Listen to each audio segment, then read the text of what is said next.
Assalamualaikum warahmatullahi wabarakatuh. Selamat berjumpa lagi di acara Bincang Santai bersama saya, Unggul Satriadi. Hari ini, Binsan kedatangan tamu yang istimewa, seorang ibu rumah tangga, tapi dia berjuang dengan gigih untuk meningkatkan pendidikan agama di tempat sekitarnya. Nah, di samping saya sudah hadir Bu Nur Siti. Assalamualaikum Bu. Waalaikumsalam warahmatullahi wabarakatuh. Para Rangers di Nusantara, kita akan banyak berbincang-bincang, menggali seperti apa sih perjuangannya Bu Nur Siti dalam membangun atau membuat TPA dari mulai nol sampai dengan banyak muridnya. Baik, selamat pagi Bu. Bu, kita ngobrol-ngobrol santai ya Bu hari ini. Terima kasih sudah datang di acara Binsan Ibu. Nah, Ibu seorang ibu rumah tangga, tapi Ibu punya tekad yang kuat dari mulai nol mendirikan TPA di tempat Ibu tinggal gitu ya. Jadi memang TPA ini dibangun di lingkungan tempat Ibu tinggal ya Bu ya. Nah, apa sih yang mendorong Ibu untuk membuat atau membangun TPA ini nih? Kira-kira panggilan apa sih ya sehingga Ibu, aku pengen buat TPA. Nah, seperti itu Bu dari awal. Silakan Ibu. Alhamdulillah, terima kasih atas kesempatannya. Dulu itu kami karena kebetulan tinggal di komplek kedinasan, terus saat itu kalau sore itu kami lihat kok anak-anak lebih banyak main gitu. Terus akhirnya kami sama teman-teman itu kok anak-anak main terus ya gitu. Terus kadang-kadang kalau anak itu kan kadang ada kelahinya, ada apa. Gimana nih kalau kita buat tempat ngaji buat anak-anak gitu. Itu kira-kira tahun 2014 ya. Terus kebetulan saat itu yang ada yang sahabat kami yang sudah punya syahadah atau ijazah itu dari metode Qiroati. Jadi yang kami perkenalkan itu metode Qiroati. Terus akhirnya 2014 itu dimulai dulu awalnya hanya di teras-teras rumah aja. Oh, jadi belajarnya anak-anak ini awalnya di teras-teras rumah. Di teras rumah karena kami belum punya tempat. Ya. Tapi tetap berjuang ya Bu ya. Sama teman-teman. Begitu udah semakin lama muridnya semakin banyak. Alhamdulillah di samping rumah saya itu kebetulan ada tanah. Terus kami izin ke dinas, terus sama dinas diizinkan, akhirnya kami membangun tempat yang alhamdulillah bisa menampung anak-anak untuk mengaji. Jadi nggak di teras-teras rumah lagi. Begitu Pak.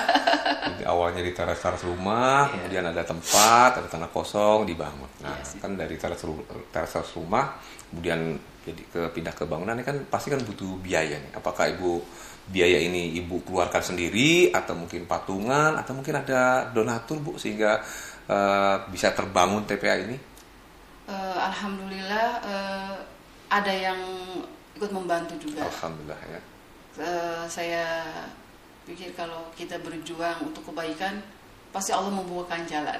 Dan alhamdulillah, bisa walaupun waktu itu masih ukurannya masih kecil dan bisa dibangun.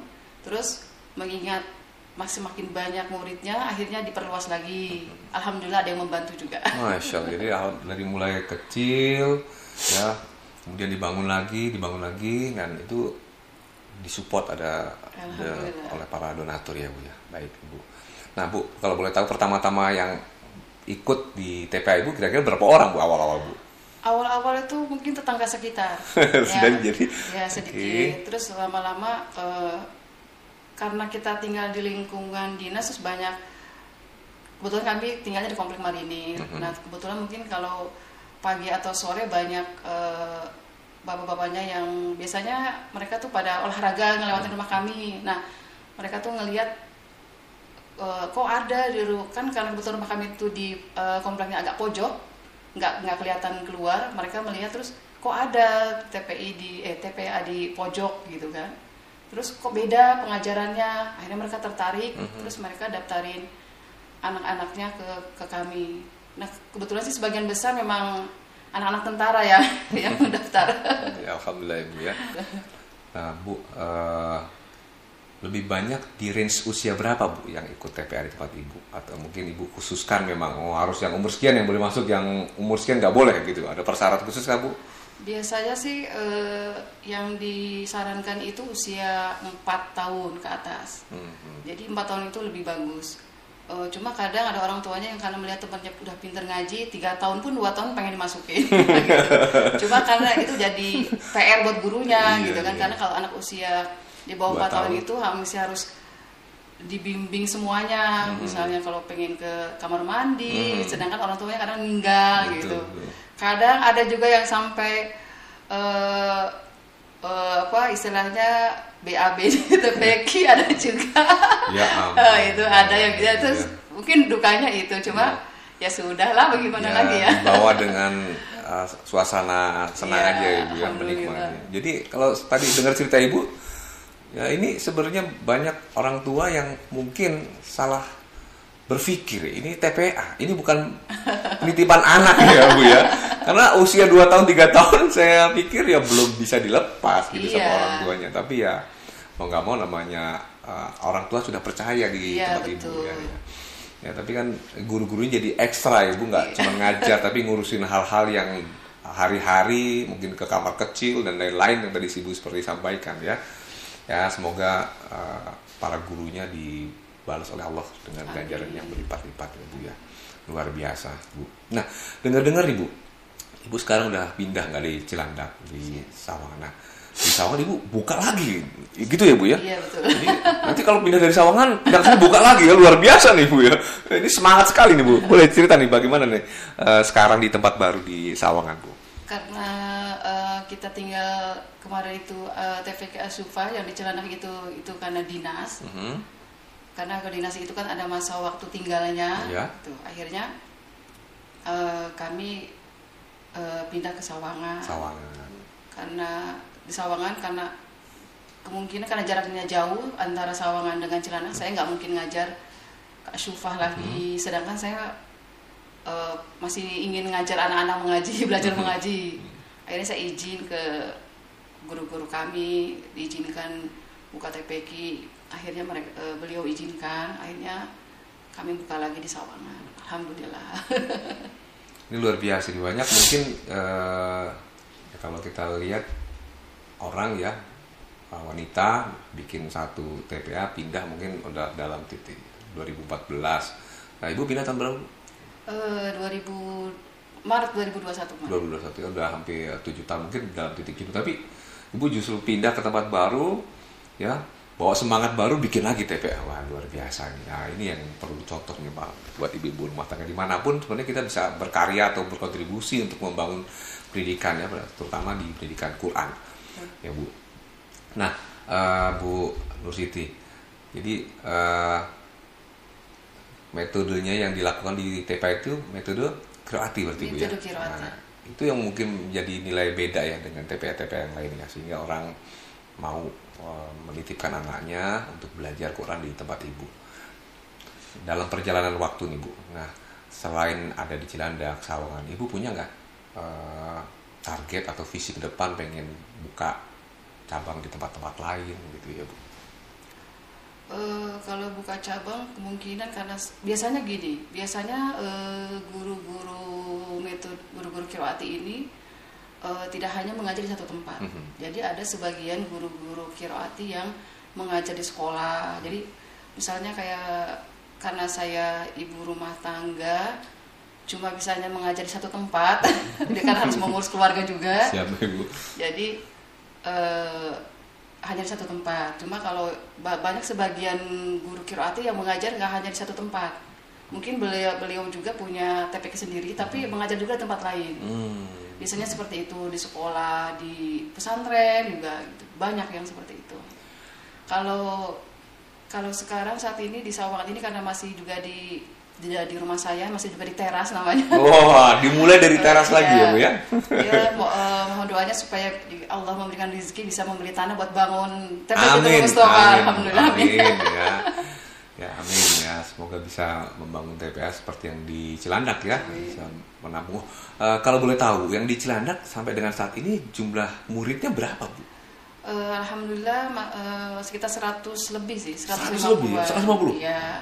Sebelum pandemi itu 170-an alhamdulillah. Cuma karena pandemi terus kita ngajarnya secara online dan banyak anak-anak itu kalau online tuh lebih kurang bergairah dibandingkan dengan datang ke TPQ-nya. Karena kalau TPQ kan mereka ketemu teman-temannya gitu ya. Jadi nggak cuma belajar Quran, ya, mungkin bisa main sambil main gitu. Nah, secara online mereka sebagian merasa agak jenuh dan sebenarnya kalau online ini kurang maksimal. Ya, kalau untuk belajar mengaji ini karena harus ketemu langsung gitu. Nah, harus kita mengajar langsung gitu, jadi agak kurang ini. Jadi sebagian banyak yang ini. Di kendalanya di kondisi saat ini memang dalam proses pengajaran tidak optimal ya Bu ya.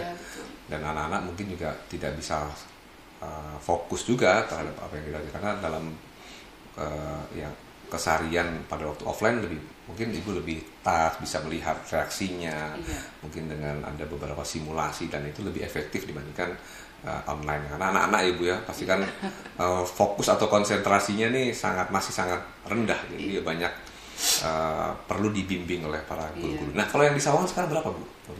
Kalau di Sawangan masih sedikit, masih tetangga-tetangga sekitar masih belum tahu, masih belum ini.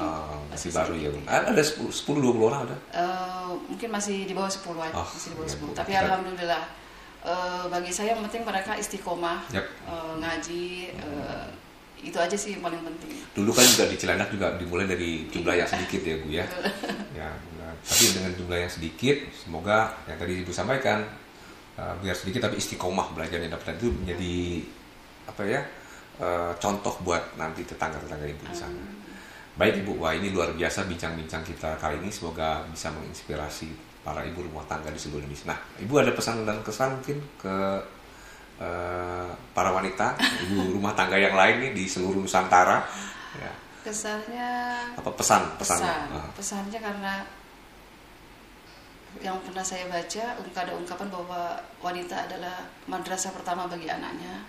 Akan lebih baik kalau terutama karena kita umat muslim ya Pak ya, jadi kalau bisa dimulai dengan ibunya bisa belajar mengaji, dan kalau memang seorang ibu bisa mampu mengajar anaknya mengaji, dan itu juga nggak perlu dititipkan ke TPQ, cukup ibunya bisa mengajar. Dan juga ada ungkapan dari pendiri metode Qiraati Bapak almarhum Kiai Haji Dahlan Salim Kasih bahwa jangan mewariskan bacaan yang salah jika yang benar itu mudah. Wah, luar biasa. Terima kasih Bu Nur Siti ya, pesan buat para Rangers Tunas Sementara. Baik, Ibu Nur Siti, terima kasih banyak telah datang di tempat kami di acara Bincang Santai. Baik para Rangers Tunas Nusantara, demikian tadi Bincang Santai kami dengan Ibu Nur Siti yang berjuang untuk pendidikan Quran di tempatnya. Nah, bisa diambil intisarinya bahwa kita bisa berjuang dari manapun, siapapun kita, tidak peduli kita sebagai ibu rumah tangga. Terima kasih telah menyaksikan acara Bincang Santai kali ini. Sampai bertemu di acara Bincang Santai minggu depan. Saya Unggul Satriadi, undur diri. Wassalamualaikum warahmatullahi wabarakatuh.